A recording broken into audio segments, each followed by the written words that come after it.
Oh man, what's going on? We here. All right. Welcome from the battle to the glory.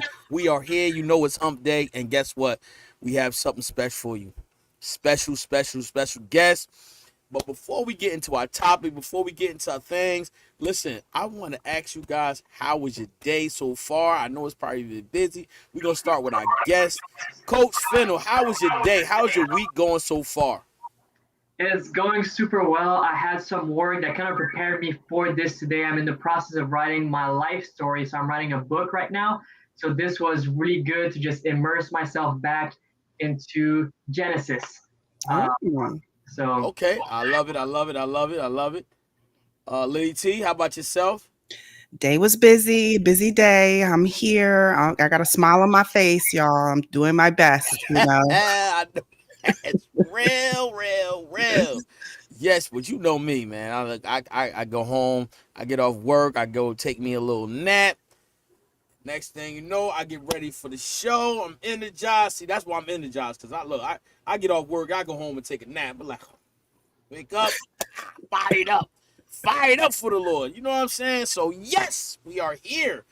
And Fennel, yeah, we get excited right now, man. So I know you look calm right now. So listen, this platform, we get excited, we smile.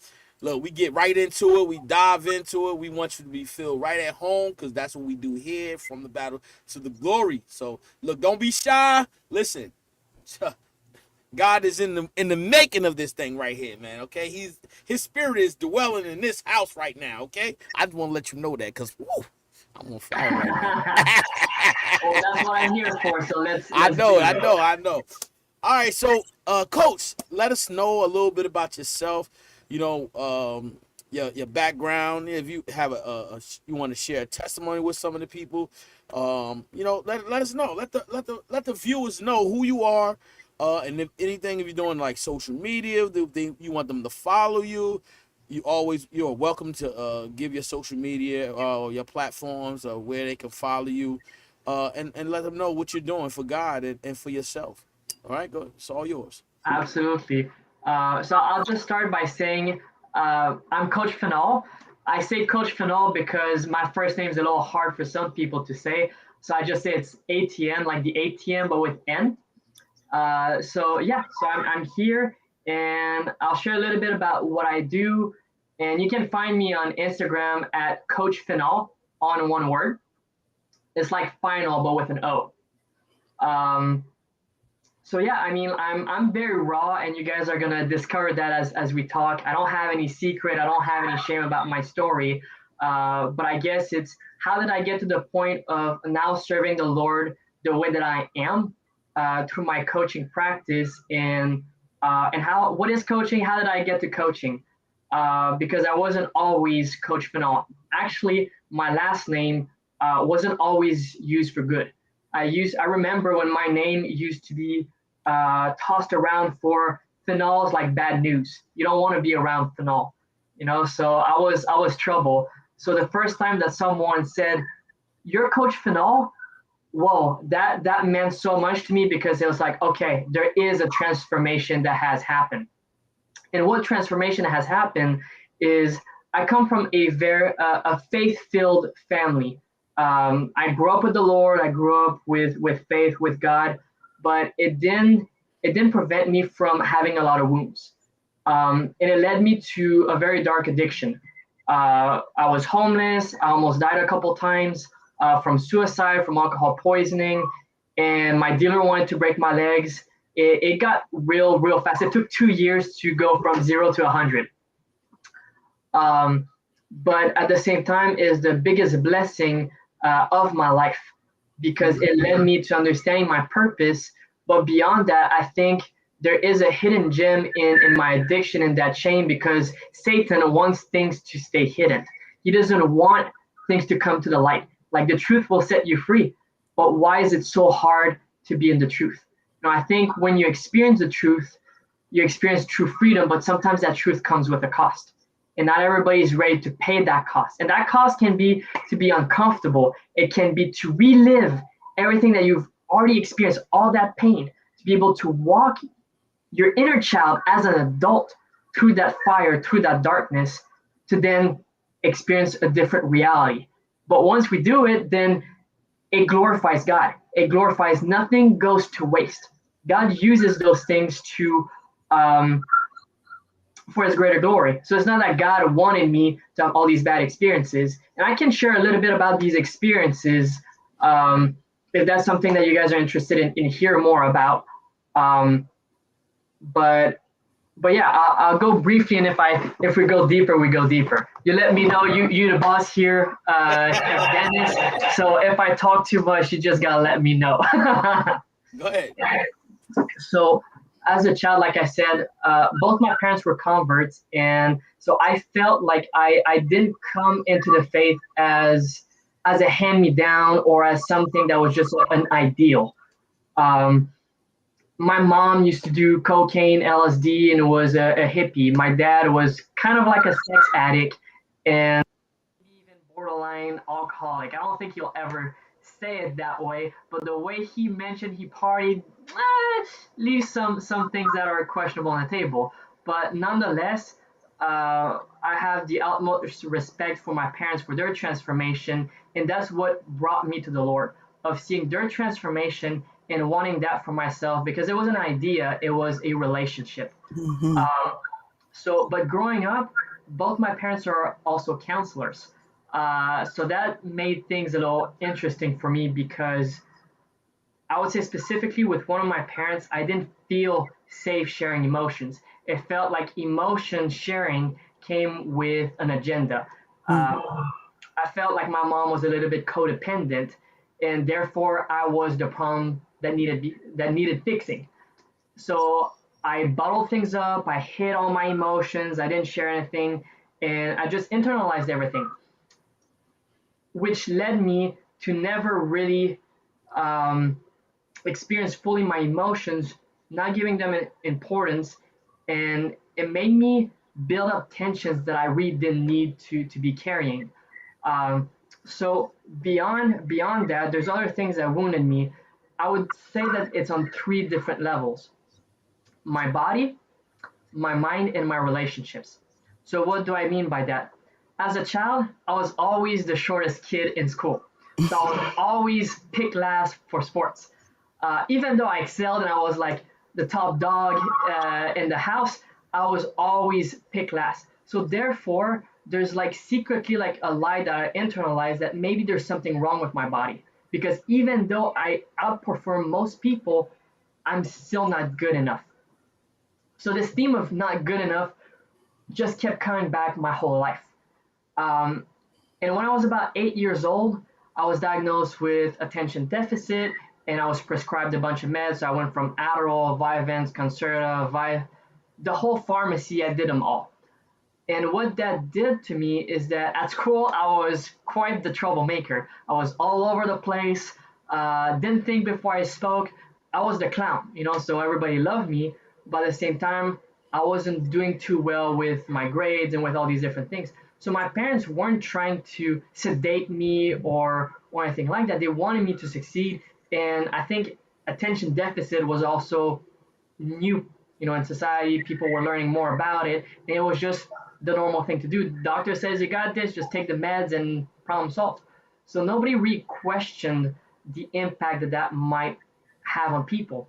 And for me, what that did is that when I was not medicated, I was always getting in trouble. But then when I was medicated, I felt like a zombie. I wasn't free. I was overthinking everything. And I just couldn't build relationships with people. I felt like I was an alien. So them if I do, them if I don't. I couldn't win. If I take the pills, there's something wrong with me. If I don't take the pills, there's something wrong with me. So my body and my mind were defective. Now coming to my relationships, I I changed 3 times school in elementary school because I was such a problem. So a teacher even whacked me in the back of the head, and they just hated me all over. I was sorry, I just got distracted by a comment. I don't know what that was, but I'm new to this, so sorry for being distracted. I'm a little You got ADD, like I just said. No you good. problem. So so it was hard for me to make relationships, and I internalized other wounds in the sense that um, my best friend died when I was about 7 years old, and I didn't know how to process it. He died from a blood clot to the brain. And as a child, if I did something wrong, something good would be taken away from me. And what that friendship represented for me was like this oasis where I could just breathe, I could just be a kid. When I went at his house, I didn't have to worry about being yelled at. So therefore, if that's being taken away from me, there must be something wrong with me, or I must have done something wrong. So as a child, that's a lot to bear, and I didn't even know what was going through my head half of the time. So I wouldn't have been able to even speak it into existence. But later, I remember we grew up like in a poor environment. We grew up in the government housing, and I remember going to asking a friend to come over to my house, and he said, "I can't come. My mom won't let me because you live in a bad neighborhood." I didn't understand what that meant, but it hurt. Hmm. And therefore, later, I was invited to go to his house, and I was playing with him and his brother, and they said something to me that remarked me, that scarred me at that young age. And he said, like, you're only here because we have nothing else going on. Like, basically calling me disposable. So I felt horrible being like, what is it? What's wrong with me and all that. So that led me to reclose myself up, not share anything with anybody else, on top of like my mom trying to fix me and all these different things. I didn't want fixing, I just wanted to breathe. So around that age, um, I I remember being in school, we would sing these songs that was extremely inappropriate, talking about sex and all these different things. And a light bulb kind of turned on in my head, and I was like, man, like if we talk about it, it sounds so fun. Like, let's do it. Like, I need something right now. I need a lifeline. So I had my first sexual experience when I was 8 years old. Um, and that only added to the shame later on in life. But what I was getting from that, I didn't understand that what I was trying to get was oxygen to feel like I could breathe. And what that gave me, like you can't have like the release or at that age that physical experience, but still I was still able to feel dopamine, endorphin, and just this kind of like pleasure and that sort of release in a sense. Um, and it made me realize that what I was chasing was relief. I was chasing life. So there was nothing wrong with me, but obviously growing up in the faith, these things are bad. So there's the shame and the guilt that comes with all that. Fast forward, I developed a friendship with a girl across the street, and I didn't have that need no more because now my needs were satisfied emotionally and all that stuff. So that behavior disappeared. But when I was about maybe 12 years old, she moved out, and therefore reopening the Pandora box of my wounds and all that stuff, feeling abandoned again. I think I was 13 years old. A year after that, I was starting high school, and I had a homosexual experience. Not because I was attracted by men in any way or shape or form. I was ready to do whatever it took to get what I experienced when I was 8 years old. So therefore, like I developed this friendship with this other guy in martial arts. He introduced me to pornography, and pornography led to other things because there was this trust that was being built. So obviously, there was a lot of shame attached to that, and I never spoke about it to my family or anyone until years and years later. Um, and what really helped me was understanding, like I said, that I wasn't chasing the sex, I wasn't chasing these kind of experiencing. I was chasing life. I was chasing the life that was promised to me that we hear in scripture that we're made for life and life to the fullest. It's just that our body speaks to us, and sometimes we can't listen. We don't know how. So that's the journey that led me to coaching, because I discovered that, like I said, our body speaks to us. When you're angry, you get tense. You feel tight. When you feel anxiety, you feel this ball in your stomach. When you're in love, you feel light. You feel energized. The same thing with all the pressures of life. When you feel like you're drowning, it was only when I was 4.5 years clean. I guess I can finish with my how I got to addiction and all that.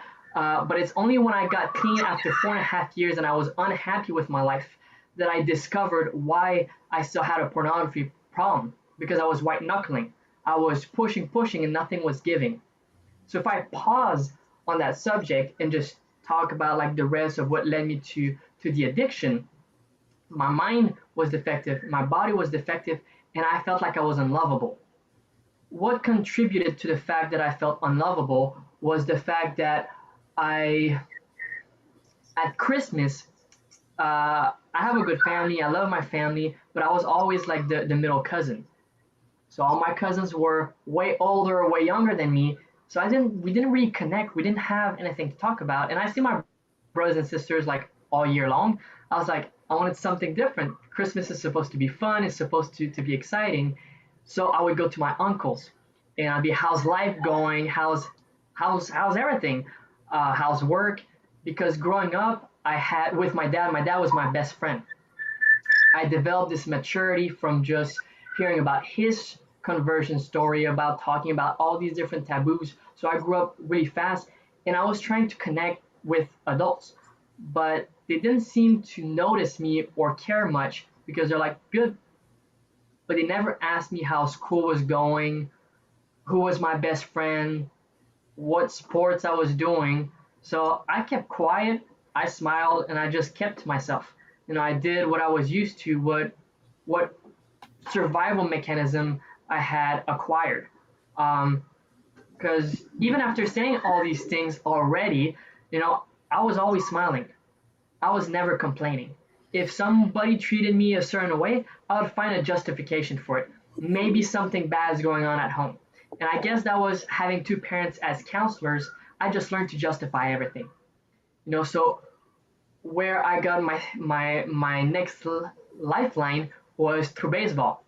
I went all in through baseball, and I felt like when I was doing baseball, I felt like I was normal. I felt like, okay, I don't have to think about much. Take the ball, throw it where it's supposed to go, and that I can do well. Um, so eventually, it led me to getting a scholarship to playing in Florida.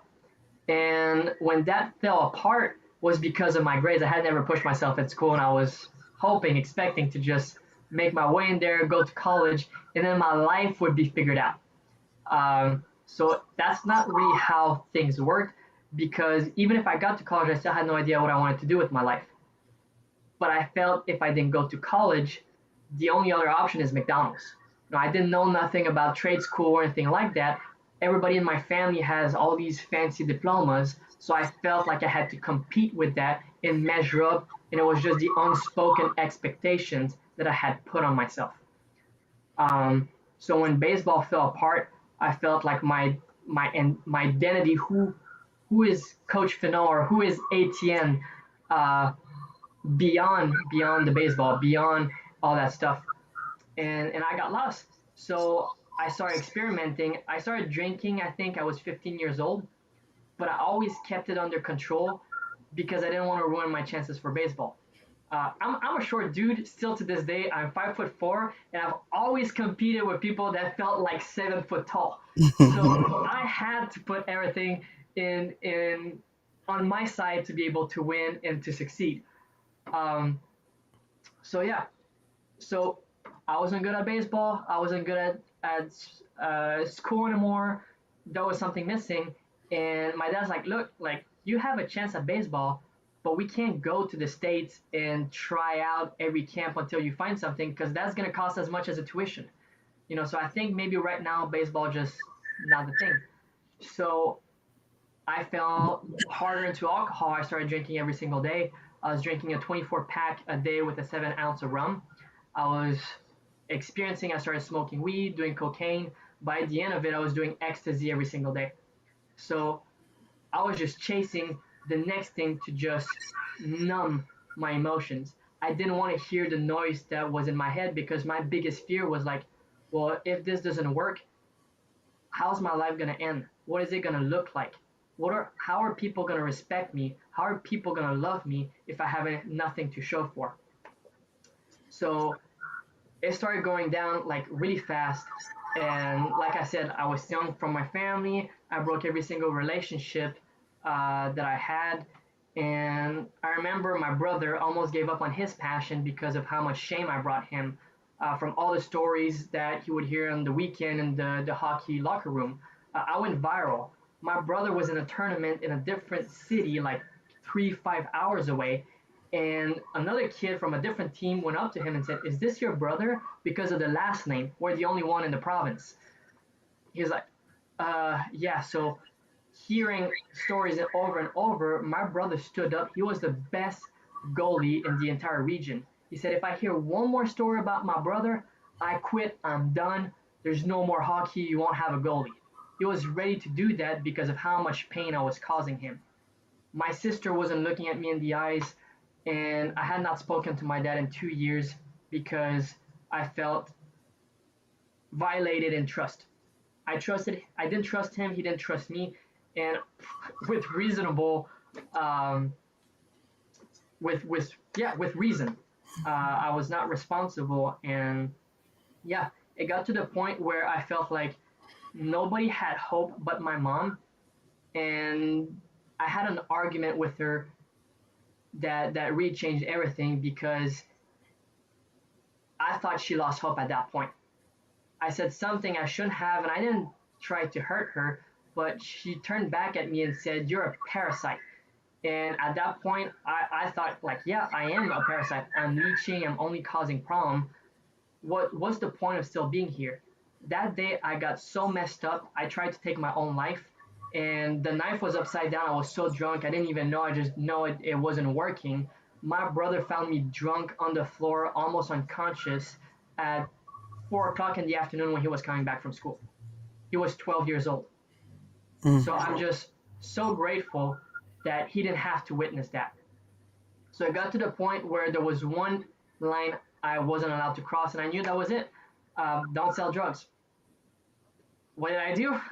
I started doing exactly the one thing I wasn't supposed to do because I was just self sabotaging. I didn't think anything good was coming my way, so I didn't care if I finished in prison, if I ended up dead. I was just waiting for the next thing to hopefully maybe wake me up. So my dad busted me in my sister's room packaging stuff, and that day I was like, I knew it. I told him, let's not argue, let's not talk, just get out of the room. I'm gonna grab my stuff and go. So I went to the shelter that night, and it was super embarrassing because I knew all the therapists. My dad was director of a detox center, and they had an aisle for emergencies for the homeless, and that's where I went. Um, so I was there for maybe a month or two until my mom asked me to go to a prayer night. And my first response was, heck no. I believe in God. I still wanted him in my life, but I didn't want to change. So I didn't think he would want to help me because I didn't want to help myself. So it's crazy to say, but I felt like I had to save myself before he could save me. Hmm. And all he wanted was just for me to be myself and just entrust myself to him. So she said the wisest thing I've ever heard her say, which was, "Well, what you got to lose?" And at that point, I had nothing. Like I could have gone to a friend and crashed on the couch, but at that point, I was like, I'm just prolonging the unavoidable. Might as well just take him on the chin right now, be in the shelter, and try to find my way out or do something. So I went to the prayer night, and my mom's spiritual director, or the one that accompanies her spiritually or gives her counsel, um, asked to speak with me. And I was like, yeah, sure. I didn't go there to get on my knees or pray or anything like that. I was like, I did my part. I'm here, Lord. If you got something for me, you're gonna have to send someone or appear because that's all I'm ready to do. And that's all he was asking. All he was asking was for me to show up, be there, and let him do the rest. So that's where I heard about like this religious community in Florida that she had met in a different country in Bosnia and Herzegovina, like Croatia. And I heard about men that live in a house. They're all drug addicts. They run a house for drug addicts by drug addicts, and in there they pray, they work, they hold each other accountable, and they do all these different things. And I was like, well, this sounds like cool. On top of that, they eat pizza, they play sports. I was like, where's this place at? Florida? Sign me up. I'm in Canada. It's about to get cold, So I was like, worst comes to worst, being homeless in Florida is not the worst thing that can happen. Mm. Do I need to shift gears or? No, no, no, no. I was telling the mic, so I'm just changing the thing. Go ahead, go ahead. Okay. Just making sure. Um, so yeah, so I went back to the homeless shelter that night, and my dad said, "Look, if you want to go there, like I can do some research or whatever, but it's a one-way ticket. You don't like it there, like you're staying in Florida. I'm not bringing you back to Canada." So I really had to think about, do I really want to change my life? And when I was in the shelter, before I even went to the prayer night, I remember the first night I spent in the shelter. The second night, I cried out and I was like, Lord, what are you doing? I opened the Bible in three different spots, and I felt clearly that He was trying to tell me that I'm going to take you out into the desert. I'm going to heal you. I'm going to nurse you back to health, and I'm going to change your life. I slammed the Bible shut. I was so angry. I was like, what are you talking about? I'm in the middle of nowhere. I have no money. Ain't nobody trying to help me. Like, don't get my hopes up because I can't handle this right now. So I was angry. I shut it. And here was my answer. This place was completely free. It was away from all the darkness that I knew. And so, yeah, I told my dad, I said, I don't need more information because if you give me more information, I'm going to back out. All I know is that God is calling me somewhere, and I'm gonna die. I'm gonna die, so I need something. So I went over there. I spent 4.5 years. The program's 3 years.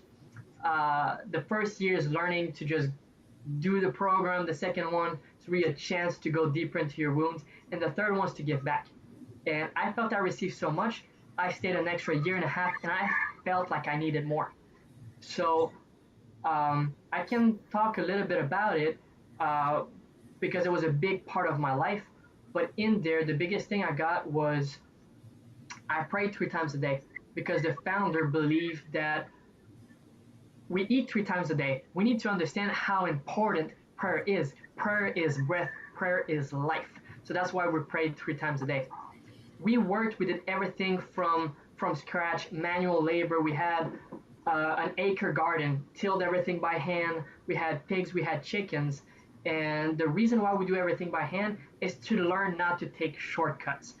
So even though we had a brick oven and we needed wood, we cut it down by hand and then we saw it by hand. So it was an amazing experience because I always took shortcuts. I couldn't hold a job. I got fired because I was lazy, because I was trying to, or because I didn't care and I just got bored.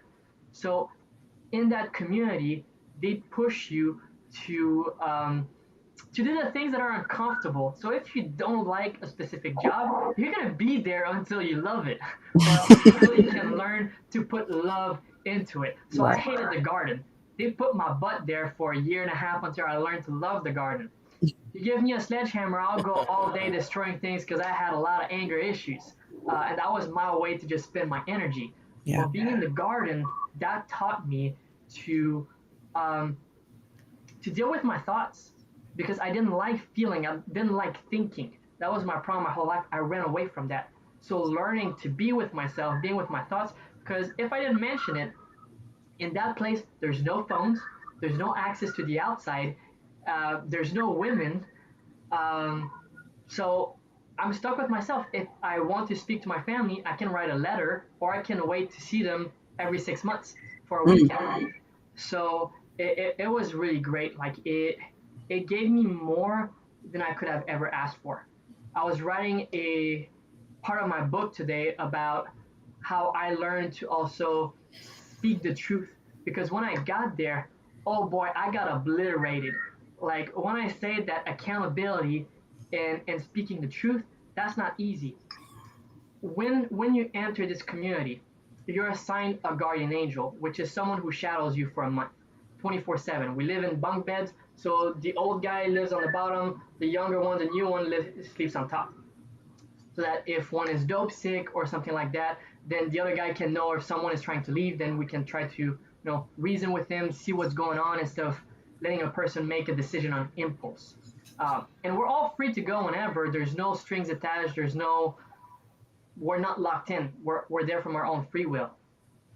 Um, but my first month, I'm with this dude who was my best friend I cried with, and it was the dude that I was trying to fight every single day because he would call me out. He would say, "Hey man, like you're being lazy, like pick up the pace," or he'd say something like, "Man, like stop fooling around, stop playing. Like you're not here just to be funny and be the center of attention. You're here to change your life.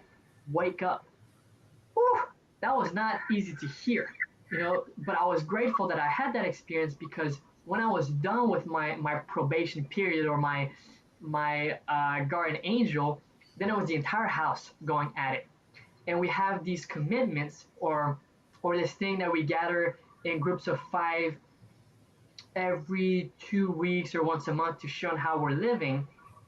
And let's say I just did that, then I'll be quiet and all the other 5 guys would tell me what they saw about me during that last period. So they would call me out on all my shenanigans and what I'm doing wrong and all that, and then they would come up with a commitment for me to maintain. And that commitment would be to stand up in front of the entire house in the evening and state how I maintained it. And if I didn't, oh boy, it would rain loose. I would get, like I said, obliterated. So my first 6 months, I did maintain my commitment one time. I, I'm over exaggerating a little bit, but you get what I'm saying. I didn't maintain it a lot, or I lacked a little bit of effort, you could say. Hmm. And guys would say, "Hey man, like what are you doing? If you don't want to be here, get out. Someone else can take your bed. Like this is no joke. Like if you want to change your life, if you want your life to be different, this is the place to be. But you gotta put in the work. You can't just do the time." Right. And I swore to myself I would not be one of those guys because they broke my balls so bad. I was like, ain't no way I'm gonna be one of those. But it's only after being in that place for about a year that I realized, man, like I am changing. Life is different. I love myself and I've developed these skills. I push myself in the work. I'm not a liar. I'm honest. I'm able to do all these things. Now they're trusting me with other people's life. Now I'm doing orientation days for people. Now I'm doing guardian angel for people. Like they're seeing something that I couldn't even see myself because I just felt like I was messing up all the time. And they still love me. So seeing this, like it came to my mind that man, like what is love? Hmm. Love endures all things. Love is patient. Love is kind. But I remember what was the scripture. I think it was something about evil and truth. I think it's still part of 1 Corinthians chapter 13. But anyway, that was not my point because that's not what really struck me. Is I think Ezekiel 13:19, which basically says, if the Lord puts some words in your mouth to say to your brother, and you don't, and he remains in his sin, his blood is on your hands. But if you do, and he remain in his ways, at least you will have saved your life. And I remember being pushed because they said, man, like if you care about someone, like you're gonna say the truth. If you don't, you're selfish because maybe this guy needs to hear something today, and you holding that from him is what's gonna lead him to addiction. Because if it's not you, who is it gonna be? Like if everybody has this attitude, this place ain't that special, and there's nothing that's gonna change anybody. So I learned that, man, if I love someone, maybe I can say something that's uncomfortable. It's uncomfortable for me, I don't want to do it. But if I love them, I don't want them to hurt themselves. And by omission, if I don't say anything, I didn't put the needle on their arm, but I didn't help them not die, if that makes any sense. Hmm. So I did it the worst way possible. I went all in because he said, if you wait to be perfect, it's not going to happen. Just do it. And I was also afraid that, man, if I start saying things, well, maybe they're going to think I'm a hypocrite because of all the things I did in my walk and all the mistakes I did. Or what if they don't like me? What if they don't want to be around me no more? Or what if then I say something and then I slip into a mistake? Then it cancels the validity of what I said. But I said, man, like, chill out. Just do it. Just do it because you love. And love will reward you. You're not doing this to get a medal. You're doing this because it's the right thing to do. So fast forward, eventually I was asked to run a house and all these different things. And it was the most beautiful experience of my life. I spent 6 months in that house before I got transferred. And that night, when they announced to me that I was being transferred, boy, I stood up because we have to ask for help or positive criticism before going to our next house. So everybody tells us what they saw that we did well in our time in this house, and then they give us advice on how to move forward. And I got to the point where I was confident I would stand up, say things to the house. I couldn't say a word. I couldn't utter one word. I was shaking. And I said, "Excuse me, brothers, tonight is my last night in this house. I'm being transferred." I had tears coming down. I had tears coming down my eyes. And at the end of it, my responsible said, "Man, like, let those tears go, because that's the proof that you've changed. That's the proof that something has happened in your life." And I was like, "Man, like, I'm gonna miss these guys because we went through the mud, we went through the battle, and they see me at my worst, but they were there also on the come up. They were there the whole time and they didn't give up on me." And also, moving into the next house, I was excited because that's what I had prayed for. I was ready for my next challenge, but it was really bittersweet because it's like, man, like, this place really is special.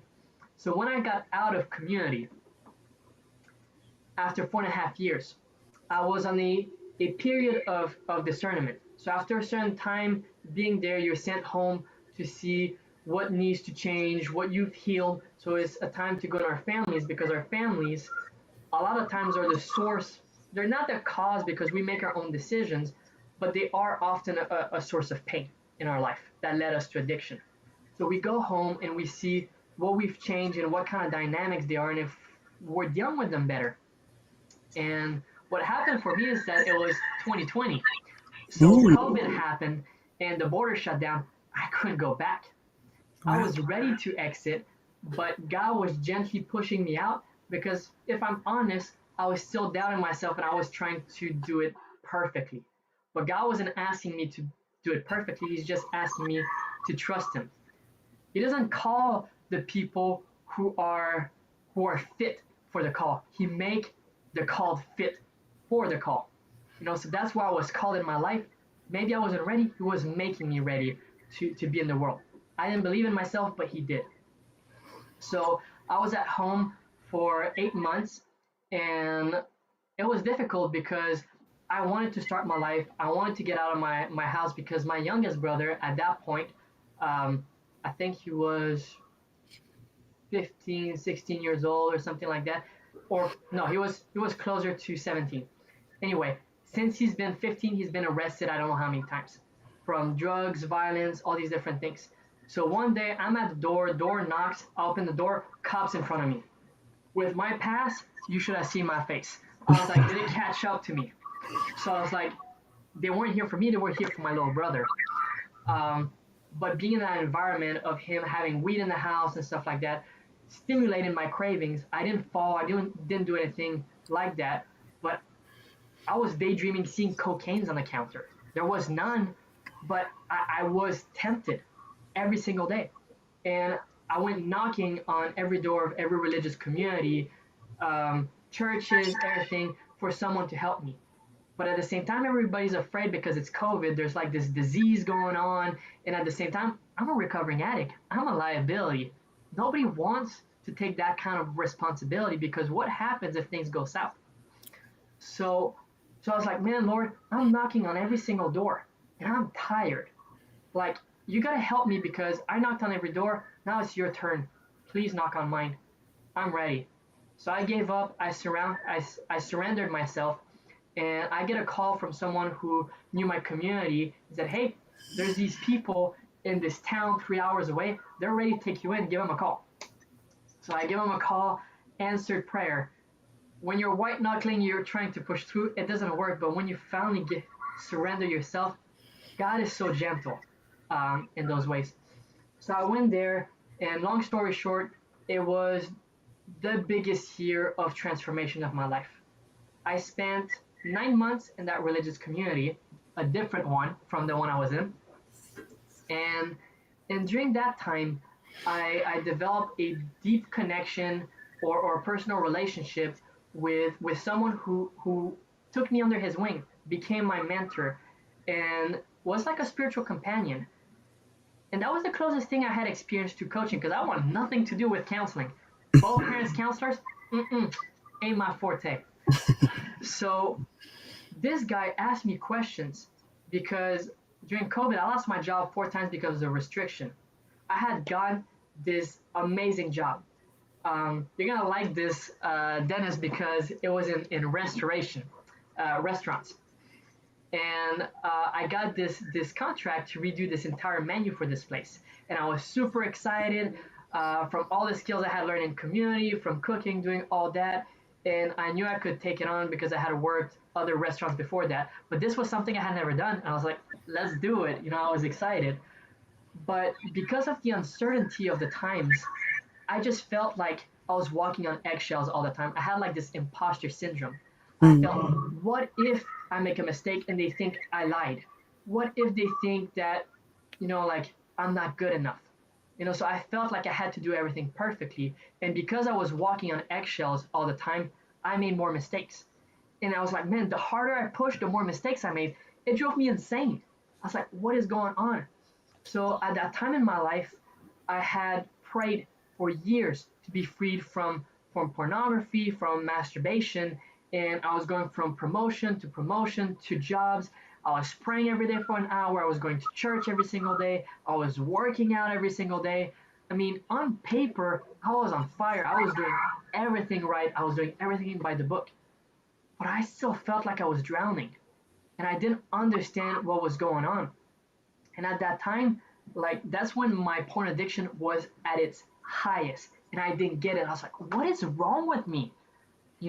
So this person who mentored me was like, what do you really get out of it? And I almost brushed it off like, is he like for real? But I was like, what I'm going for, it got to the answer that I kind of already shared earlier. I was looking for that breath of fresh air. I didn't realize I had all these tensions.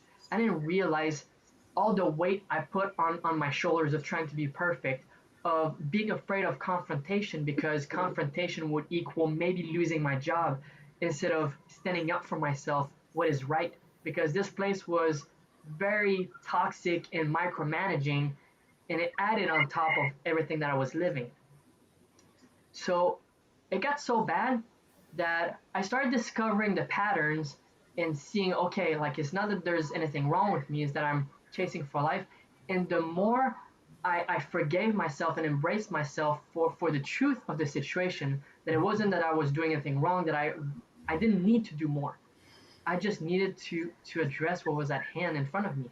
And the more I addressed it, the more these tensions left and disappeared. Um, but I almost still broke because I wasn't an expert yet at recognizing what was going on. I was discovering it. Um, and one day, I remember the disapproving look on the face of my employer, uh, and I was like, "This is not good." And when I walked out of the office, I was like, "I cannot spend another month like this. This cannot be my life." And I remember I had the choice to stay in my apartment by myself that weekend or go home for Thanksgiving. I was like, it's probably better if I spend time not alone with my thoughts. And I went home, and that weekend I was like, man, like I really felt like using. I was like, when I was using, I didn't feel anything, but I had all these consequences. Now I'm feeling all these emotions, I'm feeling everything, and I'm doing everything right. And I'm not sure I want to sign up for life for this. No, this is a lot to be carrying. So I was home and I was contemplating, what should I do? I can't quit. I don't have no safety net. I don't have the money to take this kind of risk. Like, I don't want to go back to my parents. I can't stay in my apartment and not pay rent. What's the worst that can happen? So I remember going back and speaking with that mentor, that friend, and he said, what's the real worst that can happen? You know, let's break it down. And we started exploring my thought process. Well, it means that maybe I go back home. Okay, what then? If you go home, well, I'll be with my parents. It's gonna suck, but maybe in a month from now I can figure it out. So I was catastrophizing. I was thinking that me going home meant failure. me going home equaled people not taking me seriously, or me going home means I'm going back, I'm regressing, and I'm not progressing because I'm not where I want to be. I had all my friends that were getting married, that had these dream jobs, and I was like, man, like, why can't I just catch a break? So for me, it was more than just losing a job. It was, what does this say about me? And then we started flipping the script. So what's another way to look at it? Let's say you could quit and everything was fine. What would that look like? I was like, man, like, I could breathe for one. I wouldn't have to worry about doing all these mistakes or trying to be perfect all the time. I don't think I would be craving, and I don't think I would have this urge to relapse. It blew my mind. I was like, if I stay here, I'm gonna die. I'm gonna blow up and I'm gonna lose it if I don't slow down. But slowing down didn't mean throwing everything away. It meant pausing just enough where I can catch enough strength to then wage war again, do battle, and do the next thing. So I can't hear you. You can't hear me? No, he You can. can hear me now? Yeah. Yeah. I said I got some questions for you. I had to jump in. So listen, the question I have for you are: you recognize your trauma bonds because the topic is trauma bonds and versus real love. So let me ask you something. Yeah. When was the first time you recognized that there was some trauma in your life? When was the first time? Like, when did you really recognize that? At what age that you recognize that you had trauma, that you need healing from that? I would say the first time was my first year in community. It was right before Christmas. I entered on December 10th. So my first Christmas, I was still like foggy brain, and I was like, I'm here. I was just accepting it. The second time around, I was missing my family, and I was like, well, I don't know, should I still be here? And it was all the wounds from my family, the rejection at Christmas, and all that stuff that came back. Um, and that's when I started to scratch the surface to kind of see how my upbringing and how my past had affected me. But it's only later when I started going like the real. No, go ahead, go ahead, go ahead. It's only when I got taken under the wing of my mentor that I really realized how deep these things went. Because um, I remember being young, and my dad was very loving, but my dad was my hero. I'm not gonna lie, I idolized my father as a kid, which made it very difficult for me to recognize maybe the wounds that I might have experienced from him. So going through understanding my sexuality, all these different things I was going through, there was a moment where in time where my dad would spank me or do these different things or yell at me. And as a child, I was never able to voice it. And when I would get spanked, I felt violated. So the first time that I reconnected with my personal voice and being able to stand up for myself and talk to an employer, because I had resistance with authority. I was a problem when it came to authority, and I didn't understand why. But it was because with my father, I felt like when he would spank me or scream at me, like he would crush me. And I couldn't say, Dad, you're not allowed to treat me like that. Or Dad, this hurts. Because I was terrorized, if I'm honest. So going through this trauma, like you said, the trauma bonding, the transference. Like, for example, for those who are not familiar with the word transference, is when you experience something that's traumatic, and for example, my dad yelling at me. Let's say that my boss speaks to me the same way and stimulates the same kind of reaction or this pain. I'm transferring the pain that I experienced with my dad onto this person and project it. So that's why that job, as much as it sucked and it felt unhealthy, that was the gateway to healing, of understanding my pain. Because the pain says something. It's not something to avoid, it's not something to run from. It's an indicator that something's not right and that something is out of alignment. And that's where the life is. So being able to recognize that, to see that, and then face my dad. I remember he made me do this exercise, which was kind of like psychoanalysis, And I was like, hold up, I know this. Both my parents being counselors, but I was like, I developed so much trust. It was the first time in my life that I was really able to open up about things because he wasn't trying to diagnose me. He wasn't trying to tell me what was wrong or how I needed to think. He asked me the questions of what about this or how, kind of like a sounding board of how did you get to this point and why is this making sense? Like he helped me make sense of the nonsense, if that makes sense. So now that you understand that, right now, with can you describe what real love is? What real love is? Not just on a relationship as a human, but on a relationship level, with God. Explain that to some people that probably want to hear that from your perspective. Real love. What real love is. I think real love takes place when both parties are secure in their identity. And I'll elaborate on that because otherwise I think it's very difficult to go by the definition of 1 Corinthians chapter 13. Love is patient, love is kind, love endures all things. Love is a decision.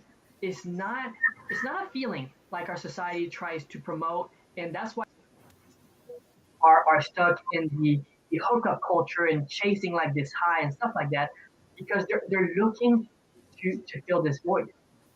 But love doesn't come from a place of void. It comes from a place of fullness, of abundance. Like God loves abundantly and unconditionally. Same thing for us. We have this capacity because we were made in His image. We're just not able to fully tap into it because of sin and because of the brokenness that came from Adam and Eve. It doesn't mean that we're not able to experience it. Oh, I think what we're really experiencing is a glimpse of heaven. And God's giving us the ability to experience heaven on earth. So if I go a little deeper on what I mean by that, is that there is, I believe, four scenarios that we can be in, four kind of mindsets, and only one will allow us to experience true love with freedom, in a sense. Because we can still experience love, we can still choose to love, but we also sometimes have strings attached. Sometimes it can be transactional. I love them because they make me feel good, or because they stuck around, they're loyal, and all that stuff. But love is not something you earn; it's something you choose to give. So let's get into the four identities. Let's hypothetically talk about God and our relationship with Him. So God is either a loving father or an abusive father. It is on the perception of how we see Him. It doesn't mean it's the reality, but because of our wounds, of our human nature, and how we experience life, we're going to do a little transference a lot of times with God, or we're going to project how we think He is. Even though we know the truth from Scripture and experience, we can still run back to what hurt us most because mind is very powerful and it has a strong memory to pain because your mind is made to protect you. So just to give you an example before I even go into mindsets, let's say a loved one says, "Hey Dennis," or "Hey Lady T, we gotta talk." What's your first response? Are you excited or do you have a little bit of anxiety, a little ball in your stomach? For me, it depends on who says it to me. We don't have a good relationship, so I'm like, okay, what? For my first reaction is like, what did I do? What did I say? Maybe I said something that offended them. So my reaction, it depends on our relationship with that individual. If me and that person, we talk on a like if me and Lady T, if she say, we gotta talk, my first reaction will be Lady T because we have a close relationship. I'll be like, all right, she got to tell me something. And I wouldn't. My first reaction wouldn't be, "Oh boy, here we go." It wouldn't be that. It would be like, "Oh, she got to tell me something. Something's going on. She needed to talk to me about." So you understand what I'm saying? So that's my first reaction. Was it depends on the relationship that I had with that individual. Lady T, That's what about fair. you? I'm the same. Okay. Okay, I asked this because in most case scenario, let's say I just said the question right there. What was the first instinct that came in your mind? Oh Lord. Like I said, mine's based on the relationship I had with that individual because I'm already I got to prepare. Just like having a conversation with someone. you got to prepare yourself for that conversation because it's the relation you have with that individual. Like my brothers, you know what I'm saying? I have a different relationship with my brothers versus my sister.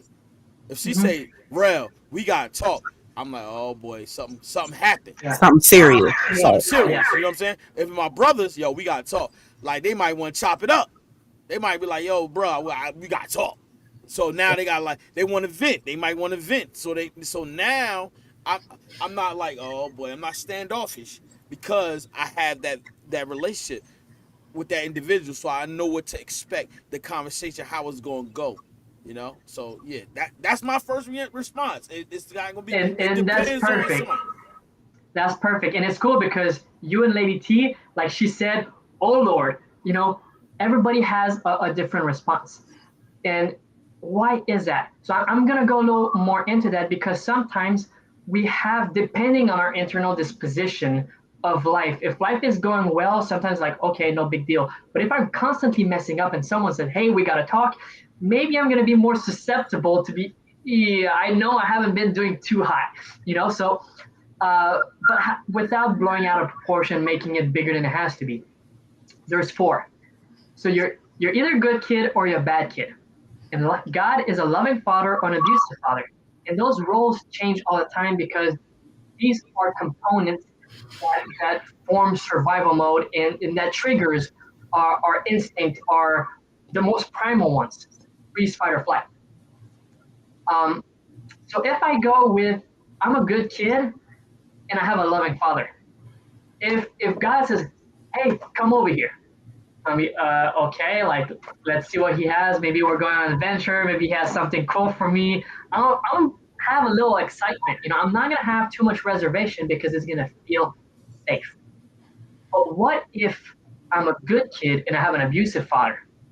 Then in that case, I might be a little apprehensive because even though I haven't done anything wrong, then did he drink? Is he in a good mood? Is he gonna beat me up? What is gonna happen if I go over there? So you have this fear, this anxiety that's a little paralyzing. But then you also have the other option, which is what if you're a bad kid and you have a loving father and he says, "Hey, come over here." You might be, "Ooh, this is the day that he found out. This is the day that I'm gonna run out of grace cards." Like when you sin or you do something, you're like, "Oh, God is gonna pull the plug." Oh, I watched porn again. Man, this is I can't ask for anything right now. I'm not in good standing with him. I did something wrong or I spoke to someone wrong or blah blah blah. Anyway, you get what I'm saying. Is I did something wrong. It doesn't matter how good this person has been to me. Maybe it's going to be different, and you have apprehension about the future. What if you're a bad kid with an abusive father? Then if something bad happens, it's like, well, what's the point of even trying? I deserve it anyway. And when it happens, then it's like, well, it just reaffirms this lie that you've experienced. But I want to say something to you. Mhm. I don't know about Lady T, but when you referring to God because God, when you refer to God, right? God is merciful and Mhm. gracious, right? And no matter how good you are, no matter how bad you are, right? God has mercy on you because see, God gives us an opportunity to see our flaws. He gives an opportunity to say, you know what? I know you're weak here, so let me help you to become stronger in that weakness. And so he allow you to see it. And so when we sometimes what happens is when we doing all the bad, God still shows mercy. And God says, okay, now I'm gonna give you an opportunity to see what you doing because now that affliction you pouring upon someone else, I'm gonna let someone do it to you or let you see it done to you so you can understand why you shouldn't be doing this and understand why I'm going through this because God shows you, say, listen, I have mercy for you and shown you grace. And so now God allows you to see that. That's why God allow us to go through things because guess what? He wants to show you that all things are possible through him. And so he allow you to go through those things so you can understand, man, it's time for me to show that same mercy and that same grace to someone else. And so that's why we go through those things. And so You have to look into your life as the individual and say, you know what? Why am I going through this? It's a purpose, and the purpose is to show you how you could come out of it. You know what I'm saying? How you can become out of bondage from that trauma, that bondage of not knowing why you went through that. God reveals it to you in due time. And so that's why you say, bad kid versus good kid, because guess what? Look at the prodigal son. Oh man, that's a great the prodigal son, man. He said, I want my share now. And Yeah. the good son was like, yo, dad, how you gonna let him come back like that? He didn't went out there, spent all his money, and he doing all this slanging and doing all that. Huh? Mercy, grace, opportunity. He presented it to him. And so guess what? His brother felt some type of way, but they embraced him. And so that's what God does in the midst of all things that we do. And God says he displeasing of the things that we do, he still shows mercy and grace, because listen, that's how it works. When And God allow you to do that, guess what? He got a story for you. He got something he want to show you, and he gives you. Look, if you pray for patience, I heard this from a skit, one of the memes on the social media.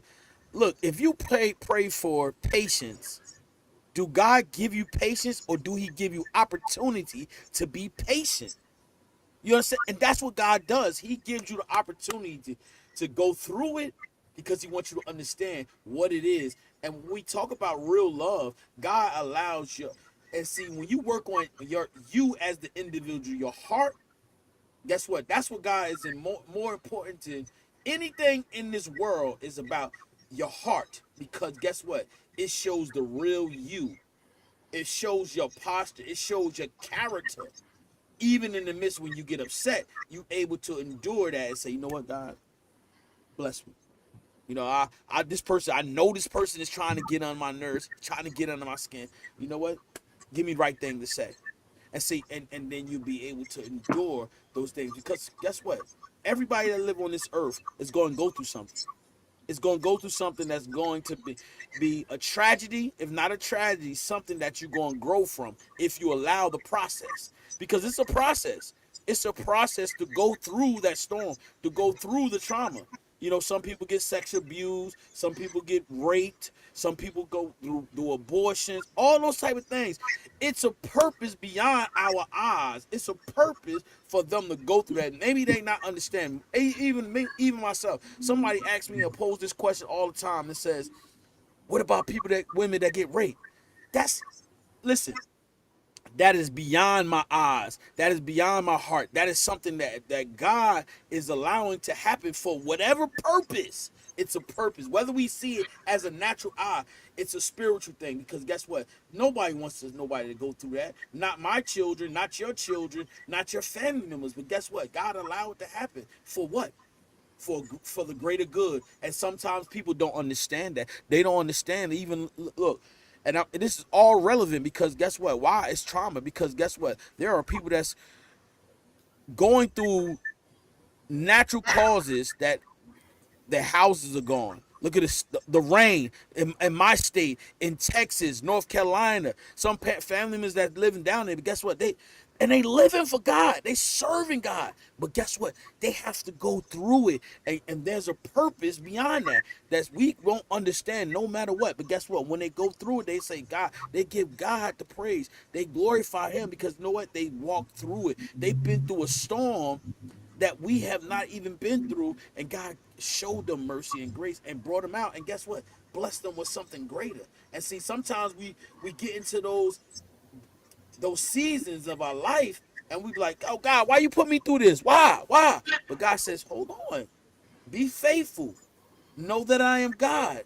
I'm going to bring you out. And sometimes we lose our faith. Sometimes we lose our identity because of what's going on in our life. And so I just had to chime in, because God you is, okay? he's a faithful God. And listen, if God never scold us, we'll never trust him and believe in him. He has to scold us. He has to correct us. Because guess what? In correction comes striving for perfection. We not gonna be perfect, but we strive to be perfect. And that's why he sent his son to show you as a human being you can do it. And guess what? He knows and understands that it's not going to be an easy job. So guess what? That's why he shows mercy and grace. But you can't abuse that. Some people abuse it, and God still shows mercy and grace. He's a loving God, and we talk about real love. That's real love. You have to endure sometimes people rejecting you, people putting you down and saying, "Nah, you ain't gonna be nothing." You got to go through that because you know what it's going to do. It shows you resilience. It shows you strength in going through the storm. That's the resilient part. When you get rejected about somebody telling you about God, and you're like, man, I don't want to hear that. It hurts your heart. It should hurt your heart because guess what? You want to give them something that's true, that's divine. It's divine from God. You want that. And guess what? I don't know about you guys, but no, I know when I was talking about God and they reject me in the beginning, I used to feel some type of way. I'm like, what you doing with your life? But God said, hold on, stop. Don't do that. I'm telling you what he said to me. Some people say, oh, he said to me, listen, don't do that because guess what? You know you was a wretch. You was living foul. And I showed you mercy. I showed you grace. So don't do that. And that's what sometimes we do. You know what I'm saying? And we get into these pattern behaviors. And when we get into these pattern behaviors, guess what? That's when we become disobedient. We allow the enemy to trick our minds. And sometimes that's how it works. Because guess what? He has to learn you so he can set that trap. Coach, that's what he had. Look, you was going through You all mind that. if I chime in? Yeah, go ahead. Because I just want to clarify something because I completely agree with every single thing that you just mentioned. And the reason why I was talking about the different kind of mindsets, it was to tie it back to love and how to love in the truth in it. Because sometimes what's keeping us from love is this distorted perception that we have of God, of ourselves. Because God created us beautifully. But if we don't believe it, then we're not going to act accordingly to the gifts that he's given us and to the potential and for the purpose for which we've been created. And the same thing with God. If I think that God is out to get me, it's going to be very hard to love him. And when I spoke about truth earlier, I don't think it's necessarily a bad thing to wrestle with God and to be completely raw with him, because for me, that's exactly what I needed to be able to develop a true relationship with him. Because for me, when I had my biggest crisis of faith with him was when my grandmother passed away. And the reason behind that was because my grandmother was special to me in a way. She pierced through all my barriers, and when I was in her presence, I knew I was loved. So she was one of the only person that I really let in to my heart, and I didn't see her that often because she lived in the States, I lived in Canada. But what did that do to me when I lost her? It felt like I lost a proof that I could be loved. So I was angry at God for taking that away from me. And what it took was for me to be able to, I'm not saying this is the best thing that people should do, but it's not like he doesn't know what's going on in our heart. I cussed him out. I chewed it out. I told him, look, I'm angry. I know this is what's going on, and I don't get it. But at the end, I did what I learned to do in community, and that is take ownership for my emotions. And that's what a lot of people don't do. It's not a bad thing to have a blow up with God and tell him what's up, how I feel. He already knows it. He prefers to have you than not have you at all. So for me, I did that blow up, and in community, let's say I have a situation with someone, what they propose is tacere, ingolare, sorridere. It's Italian words for be quiet, swallow, and smile. Be quiet because what the person is telling you is meaningful and they love you enough to say it. Shut up and listen. So shut up, listen, swallow your pride, and then smile because the person loved you enough to say something that was uncomfortable that they most likely didn't want to say. So the same thing with God and with people. I've had this discussion with countless atheists, with people from different religion. What about suffering? What about people who are diagnosed with cancer? I say it's all a matter of perception. Because what if you've been living your life in a certain way? Now you know your time is limited. Now you have a chance to do something with your life that people might never get because their appointed time was unknown and they were taken like that. So it all depends. And in the end, God is good, but He permits suffering because love is a choice. It's not a decision. He can't force us to love us. And at the same time, it's not about chasing God's high of going for like the when I feel the Holy Spirit and I'm just on fire because he gives us sometimes these treats. He gives us these moments of rest. It's like a candy. He's like, hey, enjoy that. It tastes good, right? But then he removes it and says, I don't want you to love me for my gifts. I want you to love me for me. And that's true freedom. That's true love because it's not because of all the good. It's still choosing to be there when it's difficult. Even though I was struggling with God, I still spent an hour praying every single day. Even if it meant me just being like that, like being with him, not saying anything, I still showed up because he had shown to me that he is faithful. And even if you're angry, that's what makes it valuable. Is the meaning, is what does it mean to sacrifice? What does it mean to give? Let's say someone says something that upsets me. I'm gonna take it on the chin and I'm gonna love them because because it's worth it. Because I choose to. I'm not gonna give up just because it becomes uncomfortable. But I guess I could keep spinning my wheels and just mumbling a little bit. But I think I made my point. I think love is a decision. Love is the furthest thing from a feeling. It doesn't mean that you don't feel good when you love, because being loved feels amazing. But sometimes it's like in Ezekiel is doing the thing that's hard to do. It's sacrifice. That's the great that's one of the greatest things right there is the sacrifice that you allow yourself to go through so you can show your love for God is our sacrifice. Without our sacrifice, look, our walk, our devotion don't mean really anything because we got to really show God that we are worthy of His love. And how do we do that?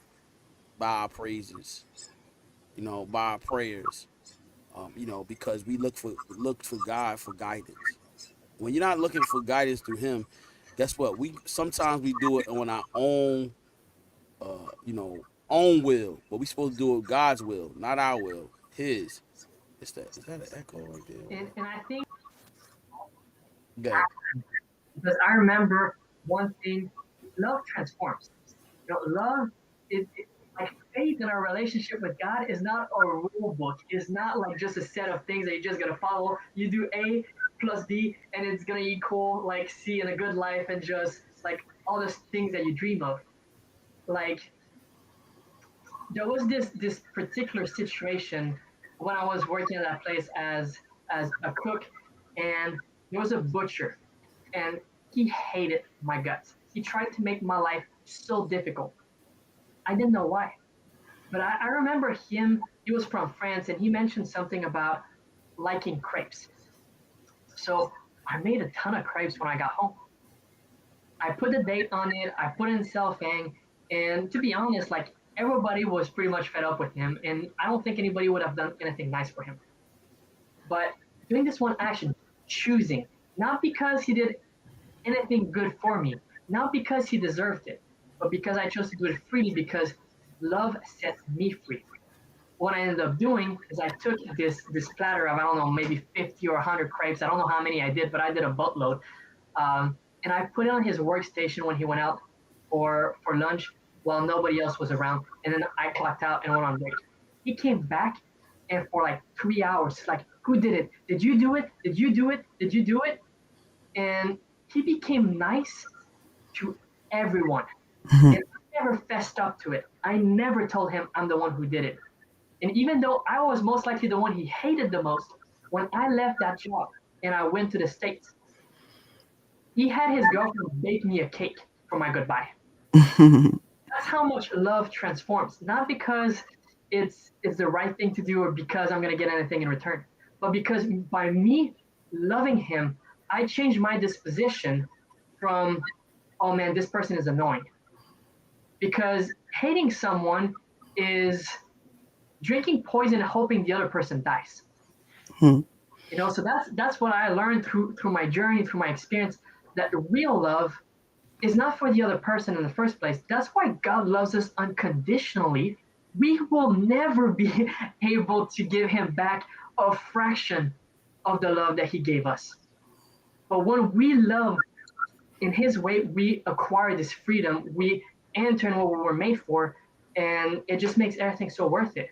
And I felt so happy just seeing him smiling, because sometimes we do something for someone, we get a little thank you, a pat on the shoulder.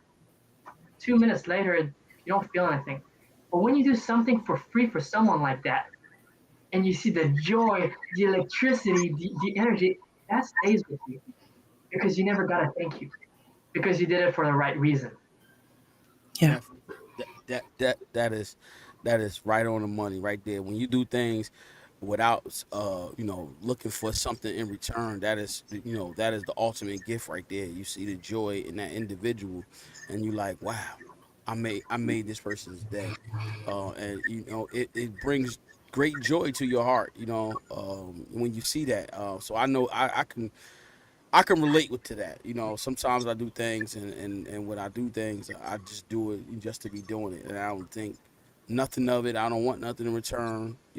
Because it brings joy to give somebody else something that they less fortunate to have. It doesn't have to be somebody that's less for like a bum or something, or homeless person. It don't have to be that. It could be a child. You can see that they want something, and you be like, here, because I'm gonna share this. Usually I don't tell things, but this is something that had happened already. So I was in the line at the store one day, and I saw this young man. He looked like he was a grown man though, but God had laid on my heart to buy their food, his food, right? And I'm gonna show you how God works. I said, look, man. So I don't know what program they were in, but they allow the men, that have issues to, buy food. So I guess they get, government assistance or whatever. So he was getting ready. I said, yo, young man, I want to pay for your food, but this is a grown man. I don't know his condition, but you can tell that he was either like, I want to say slow. He had some type of issue where he had supervision. And so the lady got upset with me. I was like, hold on. She's like, listen, don't do that. I don't know who you are. And I said, man, I'm just being obedient to God. And so she really didn't understand what I was saying. I said, listen, I don't work for the government or not. I said, look, I just want to do that. I said, it gives me joy to do that. And I said, listen, even if I give him the money, I said, I just want to do that. She's like, I'm gonna let you do it this time. I said, ma'am, I'm so serious. No, I'm serious because she was like she said, she could get in trouble because it gives them the responsibility to do it on their own. That's what they're trying to show them, that they can have the responsibility of doing things like that on their own. And so the reason I brought that up is because guess what? You don't understand somebody's condition and their situation. And so even though I was doing that, for me, I'm gonna be honest with you, I was for me because God put that in my heart. I said, you know what, I'm gonna do this, but I didn't understand the situation. I didn't understand, what was going on there, and sometimes we want to do things and it's not really what God has for you at that time. And I, like I said, that was for me.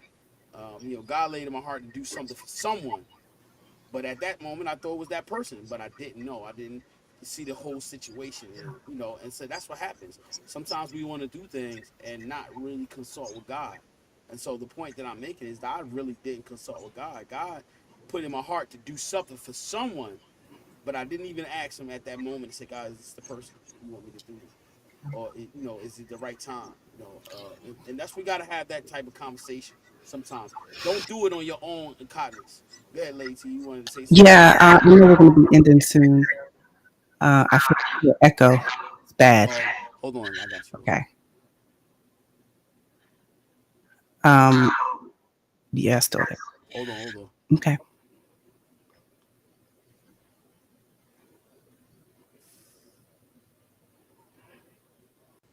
All right, is that better, T?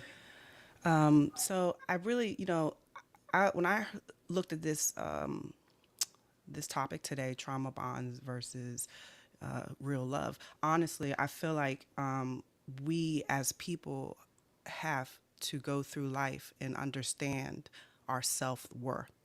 We need to go through things to know God's love. We know love is patient, love is kind, love is not envious. We know these things, but we have to experience it through our life journey. We are brought into this world through our parents, and their actions has a lot to do with our lives.